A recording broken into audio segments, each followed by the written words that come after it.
Everybody, welcome back to my channel. This is your boy King Elo. Today we'll go ahead, leave a like, subscribe, and let's get right into this video. During the fight week of what some are calling the biggest heist of the century, news broke that pound for pound #1 Jon Jones had been flagged yet again for a potential doping violation by USADA after the July 28th UFC 214 weigh-ins.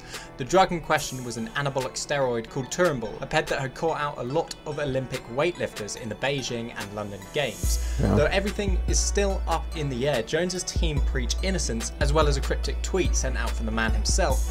Jones's MMA future may be in jeopardy. I'm Tom from MMA On Point, and this is 10 biggest USADA cheaters and losers in MMA. Number 10, Yoel Romero. Now, a lot of people have said a lot of things about Yoel Romero. Growth hormone or not, let's just appreciate this that he's doing right here. On January 13th, 2016, Yoel Romero was notified of a potential doping violation when he tested positive for ibutamorin, a growth hormone which is used to increase lean body mass without increase to total fat mass or visceral fat. Romero and his manager explained that he took a supplement after his fight, and that supplement turned out to be contaminated. His team and USADA both sent out this supplement for testing, and it came back that it did contain ibutamorin. And instead of a 2-year suspension, both Romero's team and USADA agreed on a 6-month suspension, and Romero announced that he'll pursue legal action against the supplement company. It was reported later that year that Romero has KO'd everyone in the supplement company with a series of flying knees. Number 9, Brock Lesnar. Remember when Brock Lesnar turned up at the end of that UFC 200 promo at 199? Holy shit, Brock Lesnar was huge, awesome. Man.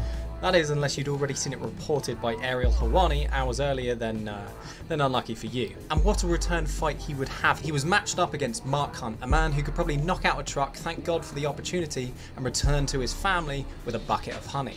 And we were set, beast versus beast, that ultimately saw Lesnar take a unanimous decision victory.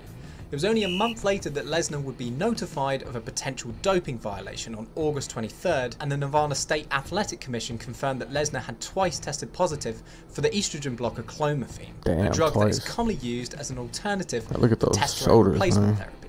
Lesnar was fined $250,000, given a 1-year suspension, and his win against Mark Hunt was overturned to a no contest. He's a white boy and Jack's deal with it. Number 8, Anderson Silva. Honestly, where on earth do you start with this one? Anderson Silva, one of the greatest mixed martial artists of all time, couldn't get a boner. He just couldn't get it. So what does he do? He ingests a Thai anabolic sex drug. Of course he does. In his return fight to the UFC after intensive rehab on an injury that many believed would be the end of his career, Anderson Silva was matched up against Nick Diaz in a huge super fight.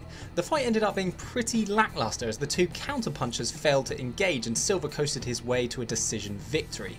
The big news that came out of this fight was Silva's 2 failed drug tests, testing positive for drostanolone and androstane. At Silva's disciplinary hearing, his defense argued that the flagging of drostanolone was due to a sexual enhancement drug that a friend had given him after a trip to Thailand, but had no answers for the appearance of androstane. The defense was ultimately rejected, and Silva was suspended for 1 year, fined his full win bonus 30% of his purse, and his win was overturned to a no contest. His post-fight drug test for marijuana and got 5 years. Yeah, it was overturned, but 5 years. 5 years. Come on, dudes. Number 7, Jon Jones. The man of the anabolic hour. Jon Jones's current situation is a pretty bad one, considering that this is his 2nd violation. His first was prior to the big rematch for the UFC light heavyweight title against Daniel Cormier at UFC 200. Jones tested positive for clomiphene and letrozole, an alternative for testosterone replacement therapy and a drug commonly used to treat gynecomastia, respectively. This was a massive blow for Jones, throwing his legacy into uncertainty, and fans began to doubt the legitimacy of his career and the things that he had achieved. Jones was ultimately served a 1-year suspension and became the first man to be stripped of the belt twice. 3 times a charm, maybe? Number 6, Lyoto Machida. Lyoto Machida has had a pretty fantastic career. At 39 years of age, he holds a record of 22 wins and 7 losses. He's a former UFC light heavyweight champion and now the proud owner of an 18-month USADA suspension. Expected to take on Dan Henderson at UFC on Fox 19, Machida was pulled 3 days from the fight after USADA notified him of a violation. He admitted to taking 7-keto-DHEA, a substance that has shown to help metabolism and weight loss, but listed under the anabolic agents portion of the WADA code. Machida received an 18-month suspension dating back to the failed test, and Machida is set to return to action on October 28th against Derek Brunson at UFC Fight Night 119. Number 5, Gleison Tibau. Gleison Tibau has been in the UFC for 11 years, where he has had 26 fights and pretty much fought everyone and their mothers. On December 4th, 2015, Tibau was suspended by USADA due to a potential anti-doping policy violation stemming from an out-of-competition test. On December 23rd, 2015, it was reported that he had also failed an in-competition test following his win over Abel Trujillo. He was subsequently suspended for 2 years by USADA, as well as having the result of his fight against Trujillo reversed to a loss. Number 4, Tom Lawler. Oh, Tom. This is the second controversial list that Tom Lawler has appeared. On November 4th, 2016, Lawler was provisionally suspended from the UFC stemming from an out-of-competition drug test conducted by USADA on October 10th, 2016. Although he denied knowing the cause of the failure, in February 2017, Lawler was handed a 2-year suspension. He will be eligible to return to competition in October 2018. Number 3, Chad Mendes. Chad Mendes hasn't had the best couple of years. He's coming off of 2 big knockout losses to current lightweight champion Conor McGregor at UFC 189 and Frankie Edgar Ultimate Fighter Finale 22, and before he could get back on the horse, he was notified by USADA that he had failed an out-of-competition drug test on July 20th, 2016. He tested positive for GHRP6, a growth hormone, a substance he allegedly used to treat plaque paralysis, a skin condition that he had had since a child. He was served a 2-year suspension and will be able to compete again from June 18th, 2018, a growth hormone, eh? Can't blame him standing 5 feet 6 inches. Number 2, Frank Mir. Allegations of Frank Mir's physique can be dated all the way back to UFC 107, where he put on a serious amount of mass in a short amount of time to better compete with larger heavyweight athletes like Brock Lesnar and Shane Carwin. 7 years later, fans may have found an answer, as on April 7th, 2016,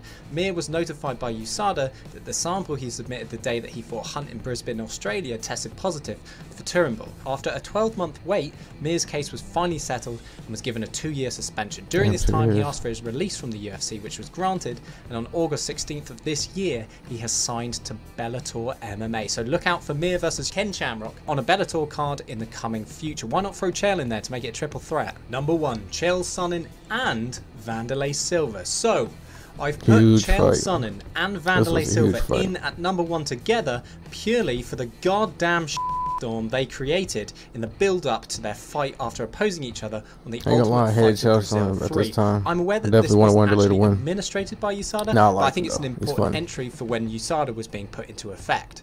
In a bout that was scheduled, rescheduled again, cancelled and finally booked 3 years later, headlining Bellator at Madison Square Garden, the narrative of Chael Sonnen versus Wanderlei Silva is probably better suited to an episode of Pretty Little Liars than it is to being inside of a cage. Though it's hard to remember a time when Chael Sonnen versus Wanderlei Silva could be a good and interesting fight, back in early 2014 it was just that. After a heated time on the Ultimate Fighter Brazil 3, which included a physical altercation, fans were more than hyped to see the two finally beat the out of each other inside of a cage. Unfortunately for those fans, a series of events occurred that I will now proceed to read out like a documentary crime show.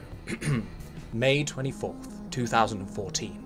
Wanderlei Silva flees the scene of a random drug test. His scheduled bout with Chael Sonnen at UFC 175 is cancelled and he is replaced by Vitor Belfort. June 10th, 2014. Chael Sonnen fails a random drug test, testing positive for a drug used to treat breast cancer and clomiphene. June 11th, 2014, Chael Sonnen announces his retirement on the June 11th episode of UFC Tonight. June 17th, 2014, Wanderlei Silva admits to taking a banned substance to help medicate a fractured wrist he sustained in a brawl with Chael Sonnen on the Ultimate Fighter Brazil 3. On the same day, the commission hands Sonnen a temporary suspension with a full promise of verdict to come in the near future. June 28th, 2014, Chael Sonnen fails his second drug test for the presence of human growth hormone, which is typically used to boost red blood cells that carry oxygen to the muscles, increasing stamina and endurance. July 23rd, 2014, Chael Sonnen was handed a 2-year suspension from mixed martial arts by the Nevada State Athletic Commission. September 23rd, 2014, Wanderlei Silva receives a lifetime ban from the NAC and fined $70,000.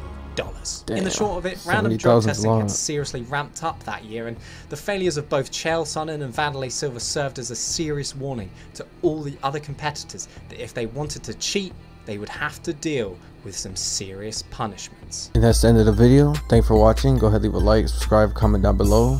And don't forget to subscribe to my Twitch and to my gaming channel, both where I post UFC fights. Also 2K coming soon, so go ahead and subscribe to those. And until I see you on the flip side, peace.